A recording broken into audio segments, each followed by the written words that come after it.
So, what's up mga lods? Muli na naman nagbabalik ang inyong PBA Chismis para nga magbigay ng PBA Update! PBA All-Stars Lineup Bakbakan na! Opisyal na pinasilip ng PBA ang All-Star First 5 na magbabangga ang North vs South na gaganapin sa Candon City, Ilocos Sur. Sa March 6 nga na hanggang 8 taong kasalukuyan.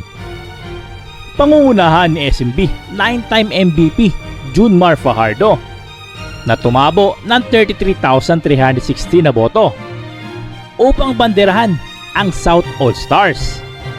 Kasama nga itong sharpshooter na si Calvin Noctana ng TNT Tropang Giga. Gold medalist Robert Bolick ng NLEX Road Warriors. At itong duo ng Barangay Ginebra na sina RJ Abarientos at Scotty Thompson. Makakatapat nila itong North All-Stars na pangungunahan niya ni Ginebra Athletic Bigman at Gilas veteran Chapet Aguilar na kumilimbat ng 24,104 na boto nga mga lods.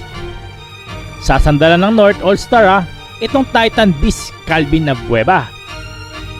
Super Rookie ng Converge na si Juan Gomez Del Llano. Baby Beast ng SMB na si CJ Perez. At ang hero ng Ginebra kontra Converge na si Stephen Holt. Ang nailistang first 5 mga lods ng bawat koponan ay base nga sa may pinakamaraming boto. Bilang finalist ng Season 49, magsisilbing head coaches ng All-Star Game sina Leo Austria ng SMB at Chot Reyes ng TNT. Bagamat mabubunutan pa kung North o South All-Star ba ang kanilang mamanduhan. Ang natitirang manlalaro na bubuo sa 12-man roster ng parehong North at South All-Stars ay pagbobotohan ng 12 PBA coaches. Kaya abangan natin mga lods ang mga susunod na announcement Para sa inyo mga lods, sino ang karapat-dapat na maglaro at mapabilang sa All-Star? Sino kaya ang dapat manalo sa banggaang North vs South? Comment kayo mga lods at ating babasahin yan. So mga lods, hanggang dito na lang tayo Maraming salamat. Bye-bye.